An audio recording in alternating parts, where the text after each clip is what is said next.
Assalamualaikum warahmatullahi wabarakatuh. Halo semuanya, perkenalkan nama saya Rahma Pratiwi Sukma dari Prodi D3 Farmasi Poltekkes Kemenkes Tasikmalaya tingkat 2 kelas B. Pada kesempatan kali ini, saya akan menjelaskan mind map farmakologi tentang anti-epilepsi. Pertama-tama, saya akan menjelaskan definisi tentang epilepsi. Epilepsi atau epilambanein yang berasal dari bahasa Yunani yaitu seizure atau seize atau attack menurut WHO. Epilepsi ini merupakan suatu gangguan saraf kronik di mana terjadi kejang yang bersifat rekumen.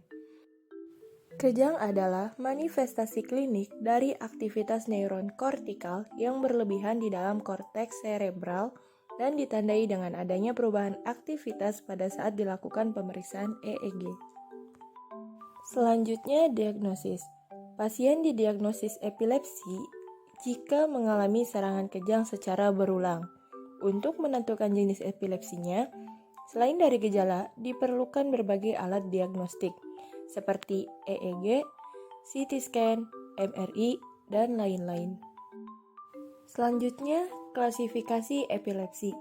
Berdasarkan tanda klinik dan data EEG, kejang dibagi menjadi dua. Ada kejang umum atau generalized seizure, yaitu jika aktivasi terjadi pada kedua hemisfer otak secara bersama-sama. Yang kedua yaitu kejang parsial atau vokal, jika dimulai dari daerah tertentu dari otak. Kejang umum. Kejang umum ini terbagi atas 4 jenis. Yang pertama, tonic-clonic convulsion atau grand mal. Yang kedua, absence attack atau petit mal. Yang ketiga, myoclonic seizure. Dan yang terakhir yaitu atonic seizure. Untuk kejang parsial ini dibagi menjadi dua jenis. Yang pertama yaitu simple partial seizure dan yang kedua yaitu complex partial seizure. Selanjutnya yaitu sasaran terapi. Sasaran terapi ini bertujuan untuk mengontrol atau mencegah dan mengurangi frekuensi supaya tidak terjadi kejang-kejang dan beraktivitas normal kembali. Tujuan sasaran terapi selanjutnya yaitu meminimalisasi adverse effect of drug. Selanjutnya yaitu penata laksanaan terapi. Pada penata laksanaan terapi ini dibagi menjadi dua. Ada yang non-farmakologi dan ada yang farmakologi. Untuk non-farmakologi, amati faktor pemicu dan menghindari faktor pemicu jika ada, misalnya stres, OR, konsumsi kopi atau alkohol, perubahan jadwal tidur, terlambat makan, dan lain-lain. Dan untuk farmakologi, seperti menggunakan obat-obat anti-epilepsi.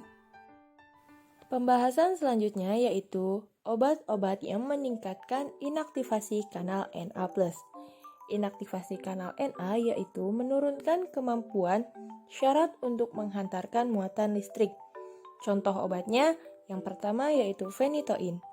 Dosis dewasa awal yaitu 3-4 mg per kilogram BB atau 150-300 mg per hari. Untuk dosis pemeliharaannya yaitu 200-500 mg per hari. Contoh obat yang kedua yaitu carbamazepin.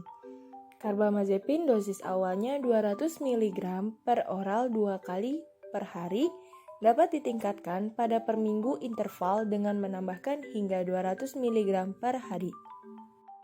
Contoh obat yang ketiga yaitu lamotrigine. Untuk dewasa dosis awalnya 25 mg sekali sehari selama 2 minggu. Untuk anak-anak usia 2-12 tahun, dosis awal 0,3 mg per kilogram BB per hari selama 2 minggu. Contoh obat yang keempat yaitu oxcarbazepine. Dosis pada dewasa untuk monoterapi 600 mg per hari yang dibagi menjadi 2 jadwal konsumsi. Untuk anak usia 6 tahun ke atas, dosis maksimalnya yaitu 46 mg per kilogram BB per hari. Dan contoh obat yang terakhir yaitu valproat atau asam valproat. Untuk anak usia lebih dari 10 tahun hingga dewasa dosis awalnya 10-15 mg per kilogram BB per hari. Selanjutnya yaitu obat-obat yang meningkatkan transmisi inhibitor GABAergic. Obat yang meningkatkan transmisi inhibitor GABAergic ini dikelompokkan menjadi 4 kelompok. Yang pertama yaitu agonis reseptor GABA, yaitu meningkatkan transmisi inhibitor dengan mengaktifkan kerja reseptor GABA. Contoh obatnya seperti benzodiazepin. Benzodiazepin ini dosisnya 3-18 mg per hari, dosis maksimalnya 60 mg per hari, dosis terbagi. Contoh obat yang kedua yaitu barbiturat. Untuk dewasa dosisnya 75-125 mg per kilogram BB, dan untuk anak-anak 5 mg per kilogram BB. Kelompok yang kedua yaitu menghambat GABA transaminase, yaitu konsentrasi GABA meningkat. Contoh obatnya vigabatrin. Dosis untuk vigabatrin dewasa, dosis lazimnya yaitu 1 gram per hari dalam dosis tunggal. Untuk anak-anak, dosis awalnya 40 mg per kilogram BB per hari. Kelompok yang ketiga yaitu menghambat GABA transporter, yaitu memperlama aksi GABA. Contoh obatnya tiagabin. Dosis untuk dewasa yaitu 4 mg per hari, dan untuk anak-anak sampai usia 12 tahun, dosis harus ditentukan oleh dokter. Kelompok yang terakhir yaitu meningkatkan konsentrasi GABA pada cairan cerebrospinal pasien, yaitu mungkin dengan menstimulasi pelepasan vesikular pol. Contoh obatnya gabapentin. Gabapentin ini dosisnya 300 mg 1 kali sehari. Mungkin hanya sekian informasi tentang anti-epilepsi yang dapat saya berikan. Kurang lebihnya mohon maaf. Wassalamualaikum warahmatullahi wabarakatuh. See you.